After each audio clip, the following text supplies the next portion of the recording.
Coucou les amis, j'espère que vous allez bien. Donc aujourd'hui, nous nous retrouvons donc en ce dimanche 25 juin pour un nouveau bilan lecture, vu que j'ai lu mes 4 livres comme d'habitude. Donc on va commencer par le livre de Colin Neal, Darwin, aux éditions Rouergue Noire. Alors, c'est un livre que j'ai beaucoup aimé, j'aime beaucoup Colin Neal. J'avais lu Entre Fauves, voilà, qui avait été un gros coup de cœur, voilà. Et c'est comme ça que j'ai connu sa plume. Là, j'ai voulu lire Darwin, alors ça a été une très bonne lecture. Pas un coup de cœur, mais bonne lecture quand même. Donc dans ce livre, on est avec Darwin, Matt Seeley, voilà, qui est un jeune garçon de 10 ans qui vit en Guyane avec sa maman. Sa maman qui s'appelle Yolanda, voilà. Et ils vivent donc en Guyane, mais dans le bidonville de la Guyane. Donc donc vous voyez à peu près comment est la Guyane. Donc il y a la Guyane, donc des gens riches, voire qui vivent bien. On a le bidonville, et derrière ce bidonville, donc on a une immense forêt guyanaise, voilà. Et cette forêt guyanaise va avoir un lien avec Darwin. Donc voilà, donc Darwin, lui, a sa maison qui borde la forêt guyanaise. Voilà, et Darwin est un enfant assez spécial. Voilà, vu qu'il a, comment dire, il a une malformation des pieds. Ses pieds, en fait, sont à l'intérieur. Voilà. Donc du coup, ce qui fait qu'il a vraiment beaucoup de mal à marcher. Sa maman, bien évidemment, a essayé maintes et maintes opérations au niveau de ses pieds, mais bon, ses pieds ne veulent pas. Voilà, ils ne veulent pas être normaux, si on peut dire ça comme ça. Voilà, donc c'est un petit souci, mais bon, lui, Darwin, le vit bien. Voilà, il n'a aucun souci avec ses pieds. Voilà, et par contre, pour sa mère, c'est un petit peu plus compliqué. Voilà, parce que elle se dit que ce n'est pas un enfant comme les autres, et ça lui pose quand même un petit souci. Mais bon, ils vivent à deux. Il a aussi une grande sœur, mais qui elle ne vit plus avec eux, qui vit avec son copain. Voilà, elle a un travail, tout va bien pour elle. Donc ils vivent à deux, et cette situation plaît bien à Darwin. Sauf que un jour, sa maman va revenir du supermarché, il me semble.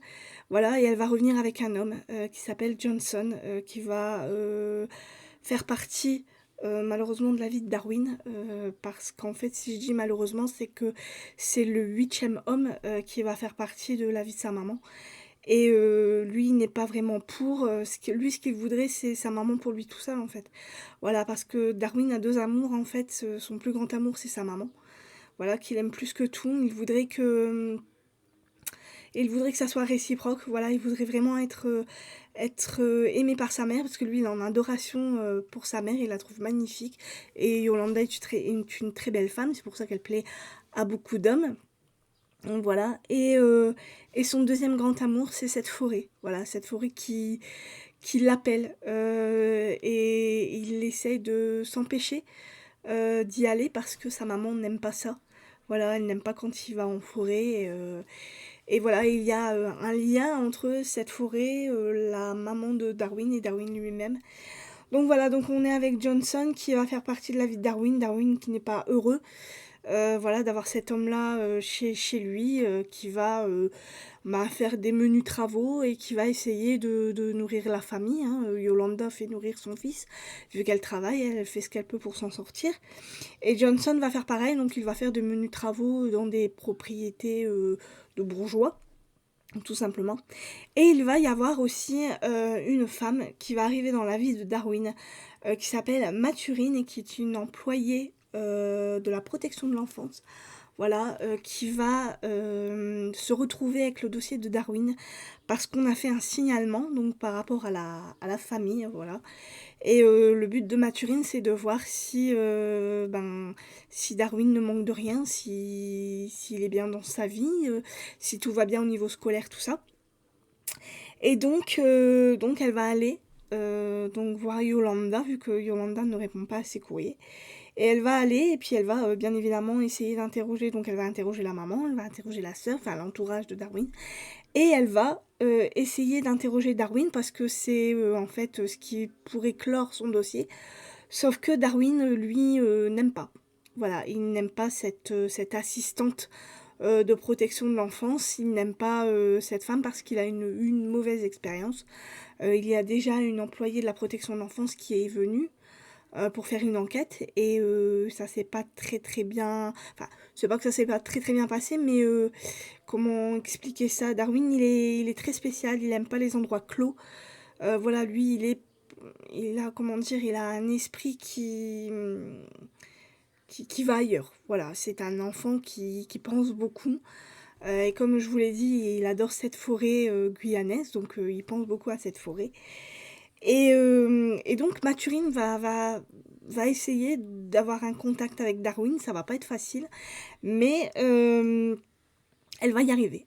Voilà, elle va tout simplement arriver à avoir ce contact avec Darwin d'une façon tout à fait étonnante et ça va changer la vie de Mathurine et de Darwin. Voilà, et on va aussi grâce à ça comprendre comment la maman de Darwin, donc Yolanda, élève son fils. Voilà, donc on va aller de surprise en surprise par rapport à cette éducation. Et on est aussi dans la tête de Darwin, et Darwin est un enfant, alors certes spécial parce qu'il a ce malheureux handicap, mais ça n'empêche que c'est un enfant pour qui on a de l'empathie, pour qui on a envie qu'on a envie de protéger. Voilà, on a envie d'être avec lui, on a envie de le comprendre, voilà, de vivre avec lui. C'était une très très belle histoire.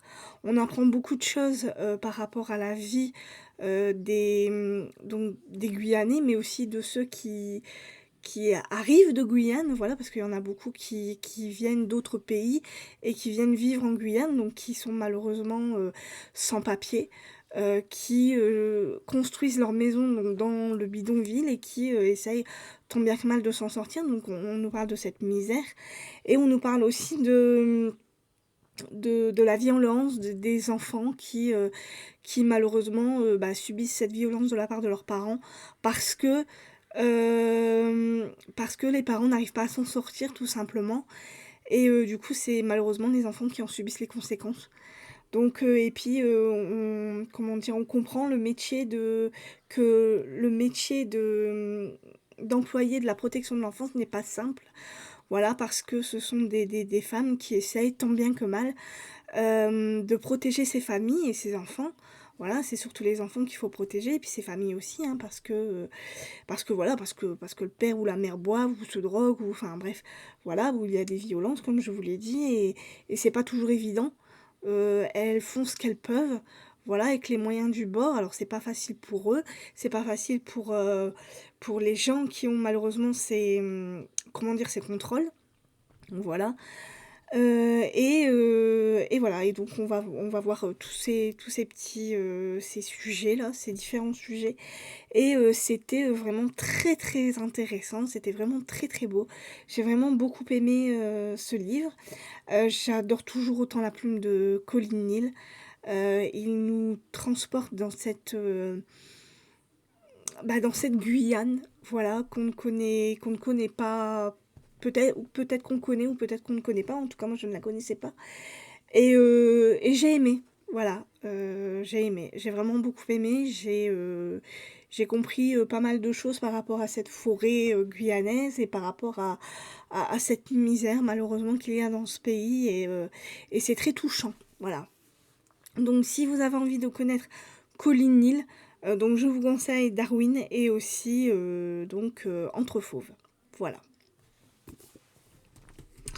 Donc en deuxième livre, je me suis lu le livre de Lucinda Riley, Les 7 sœurs au livre de poche, donc le tome 1. Donc je vais essayer de pas vous refaire le speech parce que je pense que bon à peu près tout le monde en a entendu parler. Donc là on est avec Maya Daplies, voilà, qui va malheureusement apprendre une mauvaise nouvelle. Son père est décédé. Son père qui s'appelle Passalt et qui est un homme qui est milliardaire, voilà, qui a adopté donc 6 filles, dont Maya. Voilà, et donc malheureusement cet homme est mort et c'est à Maya d'annoncer la mauvaise nouvelle à ses sœurs. Et ça va être comment dire, une épreuve difficile. Voilà, autant pour Maya que pour ses sœurs, d'apprendre cette mauvaise nouvelle. Et elles vont en apprendre pas mal, parce que l'avocat de la famille va venir. Voilà, il va leur remettre à chacune une lettre. Et il va leur faire montrer un endroit dans la propriété qui est immense. Un endroit assez spécial où il y a un socle avec une immense, comment dire, map monde. Voilà, qu'on appelle une armillaire. Voilà, qui est une map monde avec des, comment dire, avec des anneaux. Voilà, une map monde assez spéciale. Et sur cette map monde, donc, il y a des différents pays. Voilà. Et donc, sur ces anneaux, ces différents anneaux qu'il y a sur cette map monde, il y a le prénom de chaque fille. Donc, on a Maya, on a Ali, on a... alors, attendez, je les ai. On a Maya, Ali... on a Star, CC, Tiggy, Electra et Mirop. Donc qui est là, normalement la 7ème sœur, mais qui elle est absente. Voilà, donc on a ces 6 sœurs, on a cette map monde avec leur prénom. Et on a donc pour ces 6 sœurs, donc une indication GPS. Voilà, et on a chacune des sœurs a une phrase écrite en grec ou en latin, je ne sais plus. Voilà. Et donc Maya va, par rapport à cette position GPS, va apprendre que ses origines viennent de Buenos Aires. Voilà, elle vient du Brésil. Et elle va tout simplement retourner au Brésil. Et c'est à partir de ce moment-là qu'elle va connaître ses origines. Voilà. Et on va être dans un passé présent, donc entre donc Maya et son ancêtre Elisabeth. Et puis pour mal le faire, c'est pas marqué. Elisabeth. Alors. Son ancêtre Elisabeth, je vais y arriver. Elisabella, voilà, qui elle a vécu à Rio de Janeiro en novembre 1927, donc c'est sa grand-mère. Donc son arrière-grand-mère, pardon. Elle va comprendre la vie de son arrière-grand-mère. Et grâce à la vie de son arrière-grand-mère, donc elle va comprendre pourquoi sa grand-mère ne l'accepte pas. Voilà, il y a eu un concours de circonstances qui a fait que. Et voilà, et ça va quand même être des belles retrouvailles. Voilà, ça va être une très très belle histoire. L'histoire d'Isabella. Voilà, qui est une jeune femme voilà, qui ne se laisse pas faire, qui a des parents, un père et une mère. Alors son père est un négociant en café. Il a plusieurs exploitations de grains de café qui marchent très très bien. Voilà, et donc du coup, il a amassé pas mal d'argent. Et il voudrait donc marier sa fille Isabella à un homme qui était riche avant. Enfin, un jeune homme qui était riche avant, enfin, surtout ses parents. Voilà, et comme ça va leur permettre à eux d'avoir de retrouver de l'argent qu'ils n'avaient plus. Donc voilà, et Isabella va faire un voyage à Paris qui va changer sa vie, enfin une partie de sa vie. Et entre ça et son mari qu'elle va devoir retrouver, donc bien évidemment elle va se marier, il va y avoir tout des petites, des petites situations. Et voilà, et donc on va suivre la vie d'Isabella, et Maya va suivre cette vie-là, et elle va comprendre beaucoup de choses, et elle va beaucoup comprendre beaucoup de choses vis-à-vis de sa naissance à elle aussi. Parce que, voilà, là c'est la vie de son arrière-grand-mère. Il y a sa grand-mère qui est là, voilà, les relations vont être assez compliquées, mais elle va vite comprendre pourquoi. Et voilà, et donc elle va trouver des réponses à ces questions. Et voilà, et elle va aimer sa vie, et ça va la faire, sortir de son petit cocon. Parce que ce qu'il faut savoir de Maya, c'est qu'elle était très très proche de son père. Mais voilà, le fait de le perdre, ça va faire qu'elle va, comment dire? Ouais, elle va tout simplement sortir de son cocon et ça va lui permettre de voyager, de voir plus de choses, voilà, de faire des rencontres, et de comprendre, tout simplement, d'où viennent, ses origines et c'est une très, très belle histoire que j'ai vraiment beaucoup aimée. Voilà. Je suis vraiment pressée de lire la vie des autres sœurs, qui doit être, à mon avis, aussi bien que celle-là. Voilà, donc si vous avez hésité ou si, vous avez commencé, les Lucinda Riley, ben, écoutez, continuez-les parce que, bah, moi j'ai vraiment beaucoup aimé et voilà. Alors il y a quelques petites longueurs, mais dans l'ensemble ça passe, voilà. Donc Lucinda Riley, Les 7 sœurs, le tome 1, avec Maya, donc aux éditions Le Livre de Poche. En troisième livre, donc, j'ai lu un Agatha Christie, donc je continue la collection. Donc Agatha Christie et ABC contre Poirot aux éditions Hachette Collection. Voilà. Alors c'est le cinquième, cinquième tome. Donc on retrouve Poirot qui est à Londres et Poirot va revoir son ami Hastings qui va revenir des Amériques. Voilà, donc pour voir comment Poirot passe sa retraite.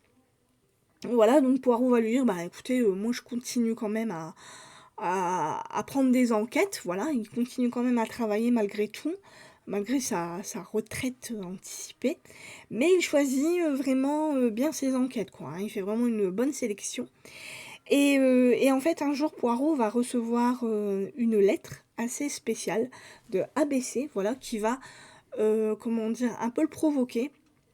Voilà, en lui disant que bah, il va commettre un meurtre et qu'il veut que bah, tout simplement que Poirot essaye de l'attraper. Voilà, avant qu'il ne continue. Et voilà, et c'est comme ça qu'on va connaître la première victime de ABC. Et cette première victime est une femme qui tient un bureau de tabac. Voilà, donc elle n'a pas une vie très très facile. Voilà, et elle va mourir et en fait, comment dire, pas sur son cadavre, mais sur le bureau du bureau de tabac, on va voir un... Alors, comment est-ce qu'on dit un... tagadang, tagadang, tagadang, comment dire, comme un annuaire des chemins de fer, par ordre alphabétique en fait. Et on va se rendre compte que l'assassin sélectionne ses victimes par ordre alphabétique. Donc la première victime, son nom commence par un A, son prénom commence par un A, et voilà, et ainsi de suite. Donc il va y avoir comme ça plusieurs victimes, avant que Poirot, bien évidemment, et Hastings, enfin surtout Poirot, hein, comprennent qui est la personne responsable de ces différents meurtres. Et j'ai vraiment beaucoup aimé cette histoire, j'ai été, comment dire, surprise de l'arrestation du coupable. Je ne m'attendais pas du tout à cette personne-là. Et voilà, et j'ai bien aimé le duo Hastings-Poirot parce qu'ils se lancent des vannes assez particulières. Mais voilà, on sent qu'ils sont contents de se retrouver et ça a été une très bonne enquête. Donc si vous avez envie de commencer cette collection, je ne peux que vous y inciter. Voilà, parce que c'est une très très belle collection et si vous n'avez jamais lu des livres d'Agatha Christie, eh bien écoutez, vous pouvez commencer sans problème. Voilà. Donc Agatha Christie, ABC contre Poirot aux éditions Hachette Collection. Voilà. Et un dernier livre. Oula, il ne veut pas faire le focus lui. C'est bon? C'est bon. Alors, et en dernier livre, donc j'ai lu le livre de Robert Galbraith, alias J.K. Rowling, donc Sans trouble, une enquête de Cormoran Strike, je vais y arriver, aux éditions Le Livre de Poche. Alors, 1362 pages, je tiens à le signaler. Alors, je savais que c'était un gros bébé, mais en fait, dans cette histoire, donc on est avec Cormoran, on retrouve Cormoran qui est en Cornouailles. Voilà, malheureusement, il va apprendre que sa tante est malade. Voilà, elle a un cancer, des ovaires. Ils savent qu'il n'y en a plus pour très longtemps, donc Strike voudrait, comment dire? En profiter au maximum parce que, sa tante et son oncle sont ceux qui l'ont, principalement élevé avec sa sœur et donc pour lui, c'est très important d'être là, pour les derniers moments de sa tante et un soir alors comment dire? Qu'il fête l'anniversaire d'un ami, d'école, voilà, d'un ancien ami d'école, il va, être abordé par une femme qui va lui demander tout simplement, si, éventuellement il pourrait enquêter donc sur la disparition de sa mère, qui a disparu il y a 40 ans, donc c'est un cold case et elle voudrait vraiment savoir ce qui s'est passé parce que, c'est très important pour elle. Elle n'a jamais connu sa mère parce que malheureusement quand sa mère a disparu, elle était beaucoup trop jeune. Elle ne s'en souvenait plus et malheureusement c'est en étant à l'école qu'elle a compris que, son père, et sa nouvelle femme, voilà, lui ont caché beaucoup de choses et hem et voilà et donc elle voudrait avoir des réponses à ses questions, voilà et donc du coup, elle a raconté un peu la vie de sa mère. Donc sa mère était, un médecin, voilà, qui travaillait, avec, d'autres collègues, dans un ils avaient créé un petit local à eux et c'est dans ce local-là que, bah, ils soignaient leurs patients tout simplement. Voilà, donc il y avait 3 médecins, une infirmière, 2 secrétaires, enfin bref, voilà, c'est tout un petit bureau, hein. Et puis un soir, sa mère, lors d'une dernière, consultation qui s'est terminée assez tard, part, de son bureau pour, aller rejoindre une amie sauf que, elle ne rejoindra jamais cette amie, dans ce fameux bar pour souhaiter, enfin pour fêter, voilà, la fin de la semaine ou un anniversaire, je ne sais plus et elle ne sera jamais là au rendez-vous et on ne saura jamais ce qui s'est réellement passé et c'est Cormoran Strike avec, sa fameuse associée donc, Robin et la Cotte qui vont enquêter donc, sur cette affaire et au fur et à mesure donc ils vont bien évidemment devoir, réinterroger donc tous les suspects ou tous les collègues de cette femme. Malheureusement, donc il y en a qui ont malheureusement qui sont morts, parce que depuis le temps, ça fait 40 ans, donc bon, bien évidemment, il y en a qui sont déjà décédés. Mais par contre, ils vont, réussir à interroger donc les proches donc de ces hommes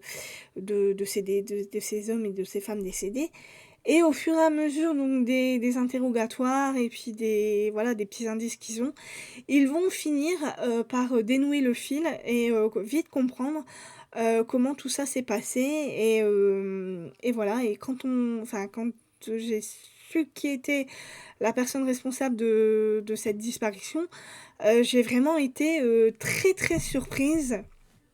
Voilà, parce que je ne m'attendais absolument pas, à cette personne-là et au final, je n'ai pas regretté d'avoir lu ce livre parce que, ce qu'il faut que je vous dise aussi, c'est qu'il y a beaucoup, beaucoup de longueur dans ce bouquin. Donc j'ai eu très, très peur, je ne l'ai posé je ne sais combien de fois. J'ai eu très, très peur de l'abandonner parce que, ben, voilà, quand il y a des longueurs comme ça, qu'on a l'impression que ça n'avance pas, c'est vraiment très embêtant. Mais la fin, c'est juste, du grand art. Pour moi, ça a été du grand art parce que je ne m'attendais absolument pas à une fin comme celle-là. C'est vraiment à la fin qu'on comprend, c'est vraiment à la fin que je me suis rappelé toute l'enquête depuis le départ et que je me suis dit: «Ah d'accord, donc ça c'était par rapport à ça et ça par rapport à ça» et au final, toutes les pièces du puzzle en fait s'assemblent et c'est vraiment à la fin qu'on comprend tout et moi je suis tombée vraiment, voilà des nues quand j'ai su, le pourquoi du comment et au final j'ai absolument pas regretté d'avoir lu ce livre même s'il fait 1 362 pages. Alors c'est long, je peux pas vous dire le contraire. Voilà, la relation entre Cormoran et Robin, elle a un peu, comment dire? Ils se tournent autour, ils se disent pas les choses, c'est pénible. C'est un peu pénible, moi ça m'a un peu, voilà, ça m'a un peu énervée. parce que, ben, on a toujours l'impression que ces deux-là vont finir ensemble. Et puis ils se disent pas les choses, ils se parlent pas, ils communiquent pas, il leur arrive des choses dans leur vie qui sont, comment dire? Ben, assez embêtantes. Voilà, parce que ça impacte, leur vie, professionnelle. Voilà et au final, comment dire? Ils s'en veulent mutuellement pour des choses, hem, qu'ils ne savent pas forcément l'un de l'autre et ils se font des films, en fait et du coup, toi, tu te dis quand tu lis ça, tu te dis: «Mais pourquoi vous vous parlez pas?» parce qu'ils se parlent pas, il y a aucune communication entre eux. Donc du coup, il leur arrive des choses dramatiques dans leur vie, dont ils ne se parlent pas et donc du coup, bah, Robin, des fois, elle est énervée contre Cormoran. Cormoran, des fois, il comprend pas pourquoi est-ce qu'elle est énervée contre lui. Donc du coup, il se pose beaucoup de questions. Il se demande ce qu'il doit faire pour que leur relation se passe mieux parce que, bah, tous les 2 ont des sentiments l'un pour l'autre et c'est pas évident parce que, bah, ils osent pas, s'avouer ces sentiments et c'est chiant, quoi. Et toi, tu lis ça, tu te dis: «Mais merde, voilà quoi, mais fonce! Pourquoi tu fonces pas? De toute façon, tu verras bien, ça marche pas, ça marche pas». Mais ils ont une telle relation, une tellement bonne relation, entre collègues, en fait, parce qu'ils travaillent super bien ensemble que du coup, ils c'est peut-être aussi pour ça qu'ils osent pas, en fait. Ils osent pas voilà, Cormoran ne veut pas se mettre avec Robin parce qu'il aurait peur que, bah, son amitié, voilà, tienne pas le coup, si jamais, leur histoire d'amour, voilà, naissait, on va dire ça comme ça. Et ça donne des situations, ben, assez incroyables, quoi, parce que, bah, c'est énervant. Voilà, tout simplement. Moi, des fois, ça m'a énervée. Quand je lisais, voilà, quand je lisais et je me disais: «Mais merde, pourquoi tu mais vas-y fonce, dis-lui ce que tu ressens, communiquez entre vous, faites quelque chose, quoi». Et voilà et donc ce livre m'a autant énervée que surprise, que voilà, que un peu saoulée parce que, ben, beaucoup de longueur, beaucoup de personnages donc du coup des fois, j'étais, comment dire? Un peu perdue entre tous les personnages parce que, ben, comme c'est un cold case, il y a beaucoup voilà, il y a beaucoup de personnages parce qu'on rentre dans le passé aussi et puis, il y a des nouveaux personnages qui arrivent et puis il y a les anciens et puis au bout d'un moment tout se mélangeait. Moi je me disais: «Attends, lui c'est lui, elle c'est lui, elle c'est elle, lui c'est lui». Au bout d'un moment je savais plus où j'en étais, j'ai dit: «Oh là là», j'ai dit: «Ça va pas le faire».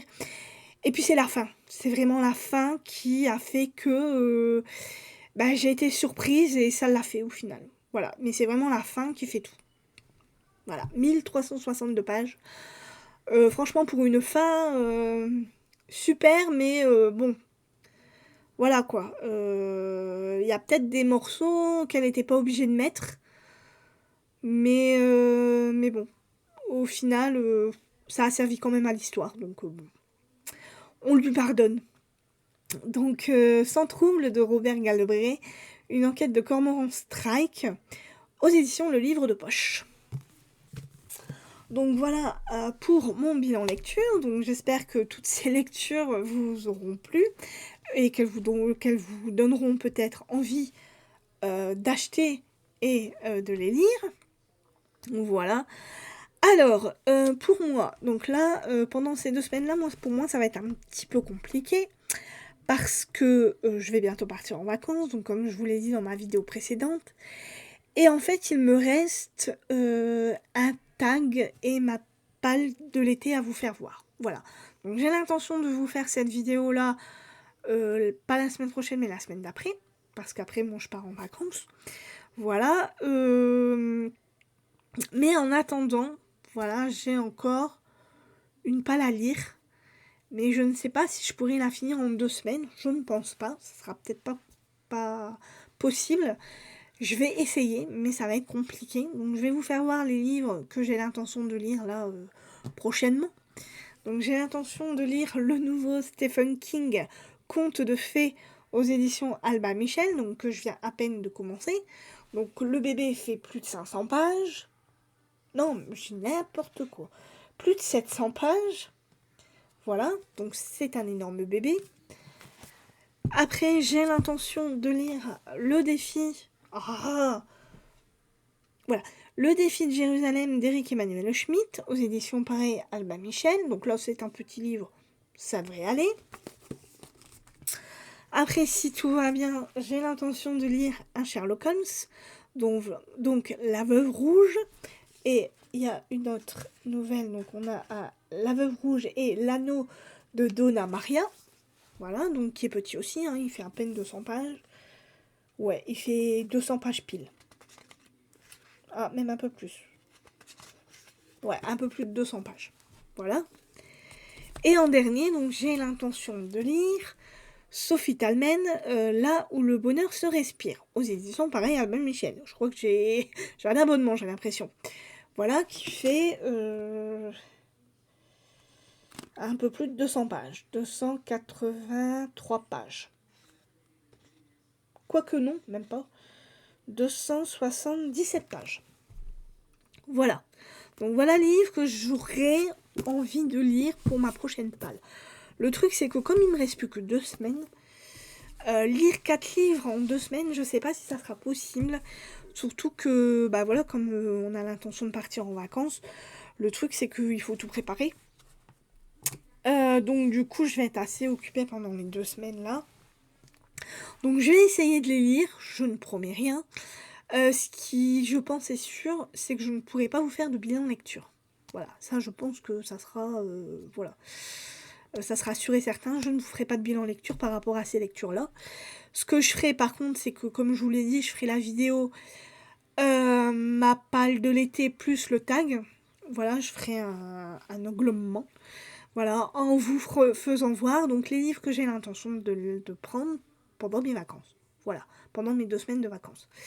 Peut-être que je lirai pas tout, mais voilà. Et donc du coup, je répondrai aux questions en vous faisant voir ma palle de l'été. Hein, voilà.